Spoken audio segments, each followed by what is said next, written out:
Shalom Bapak, Ibu, dan saudara-saudara yang terkasih. Salam sehat bagi kita semua. Kita boleh panjatkan puji syukur atas pertolongan dan perlindungan Tuhan bagi kehidupan kita hari lepas hari, sehingga kita pada saat ini boleh merasakan lawatan Tuhan di pagi hari ini. Sebelum kita merenungkan sabda kebenaran firman Tuhan, mari kita bersatu di dalam doa. Mulialah namamu ya Bapa, Allah yang kami kenal di dalam nama Yesus Kristus, Allah yang kami tinggikan di dalam kehidupan kami.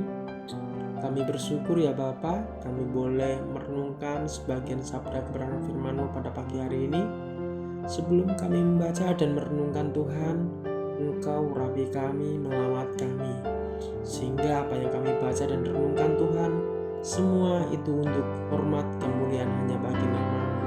Terpuji kekal nama-Mu, di dalam nama Yesus kami berdoa dan mengucap syukur. Haleluya, amin. Bapak, Ibu, dan saudara-saudara yang terkasih, tema renungan kita di pagi hari ini bertema peristiwa penting dalam kehidupan Kristus, yang terambil di dalam kitab Matius 1 sampai 2, dan di dalam Lukas 2, dan di dalam Kejadian 3 ayat yang ke-15, dan Yesaya 7 ayat yang ke-14.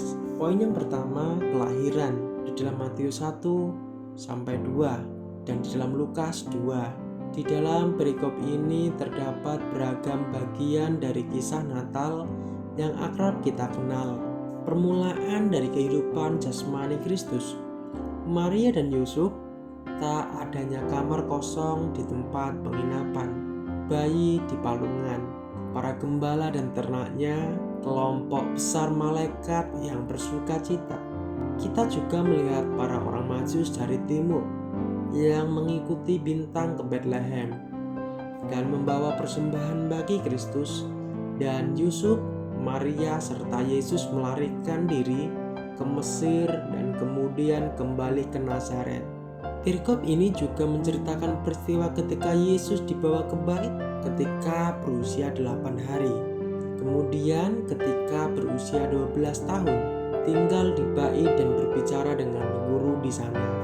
Kisah kelahiran Sang Juru Selamat 2000 tahun yang silam memang menakjubkan, penuh dengan berbagai detail yang menarik dan bermakna bagi mereka yang hadir serta orang percaya selama ribuan tahun semenjak itu. Akan tetapi kisah kedatangan Allah ke dunia sebagai manusia dimulai ribuan tahun sebelumnya melalui nubuat tentang Mesias. Allah berfirman mengenai seorang juru selamat dalam Kejadian 3 ayat yang ke-15. Beberapa abad kemudian, Yesaya bernubuat akan seorang perawan yang akan hamil dengan seorang putra dan menamai dia Immanuel, yang berarti Allah bersama kita, di dalam Yesaya 7 ayat yang ke-14. Peristiwa penting pertama dalam kehidupan Kristus adalah permulaannya yang sederhana di kandang ternak. Ketika Allah datang untuk hidup di antara kita, dilahirkan untuk membebaskan umatnya dan menyelamatkan kita dari dosa kita.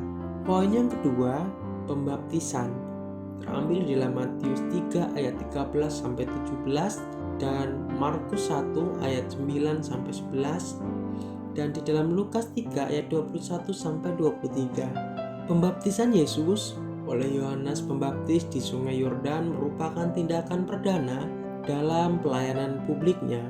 Pembaptisan Yohanes adalah baptisan pertobatan, dan meskipun Yesus tidak memerlukan pembaptisan seperti itu, ia mengizinkannya demi mengidentifikasi dirinya dengan orang berdosa. Padahal di saat Yesus meminta dibaptis, Yohanes menolak dengan berkata bahwa justru dirinya yang perlu dibaptis oleh Yesus. Namun Yesus bersikeras. Yesus berkata, biarlah hal itu terjadi, karena demikianlah sepatutnya kita menggenapkan seluruh kehendak Allah. Dalam pembaptisannya, Yesus mengidentifikasi dirinya dengan para orang berdosa yang kelak dosanya akan Ia tanggung di atas kayu salib, di mana Ia menurunkan kebenarannya dengan dosa mereka, di dalam 2 Korintus 5 ayat yang ke-21. Pembaptisan Kristus simbolik akan kematian dan kebangkitannya, menjadi bayangan akan pentingnya pembaptisan Kristen dan menyelaraskan Kristus dengan pendosa yang akan Ia selamatkan. Selebihnya, identitasnya sebagai sosok Mesias telah dibenarkan oleh Allah sendiri yang berfirman dari surga, "Inilah anakku yang kukasihi, kepadanya lah aku berkenan," di dalam Matius 3 ayat yang ke-17.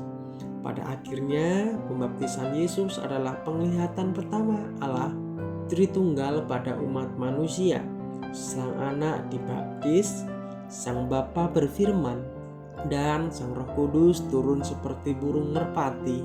Perintah sang Bapa, ketaatan sang anak, dan pemberdayaan Roh Kudus melukiskan pemandangan yang indah akan pelayanan dan kehidupan Kristus.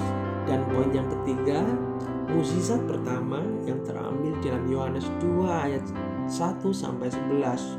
Cukup pada tempatnya bahwa Injil Yohanes merekam mukjizat pertama Yesus.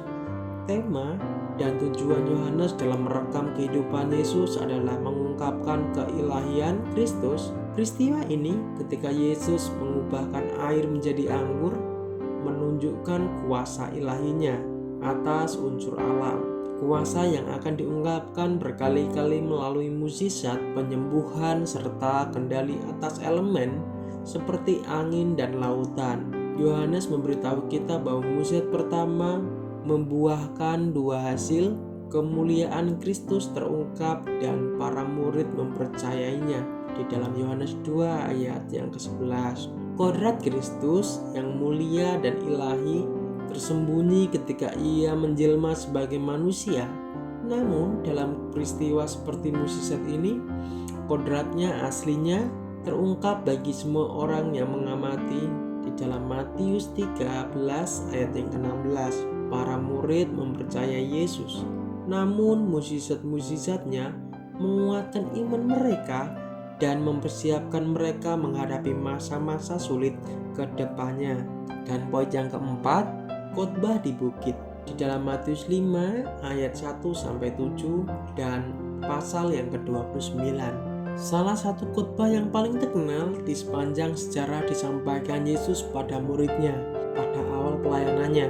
Ada berbagai ungkapan terkenal yang muncul dari khotbah ini, termasuk berbahagialah orang yang lemah lembut karena mereka akan memiliki bumi, garam dunia, mata ganti mata, bunga bakung di ladang, mintalah maka akan diberikan kepadamu, dan serigala yang buas, beserta konsep seperti melebihi tuntutan yang diminta, memberi pipi, menyembunyikan tindakan tangan kanan dari tangan kiri. Di dalam khotbah tersebut kita juga menemukan doa Bapa kami. Lebih penting ialah bahwa khotbah di bukit merupakan kritik tajam terhadap kaum Farisi dan agama, kebenarannya atas dasar perbuatan mereka. Dengan menjelaskan maksud hukum dan tindakan hanya sebatas harafiah, Yesus mengungkapkan bahwa legalisme tak dapat menyelamatkan dan bahkan persyaratan hukum mustahil dipenuhi manusia. Ia mengakhiri khotbah itu dengan ajakan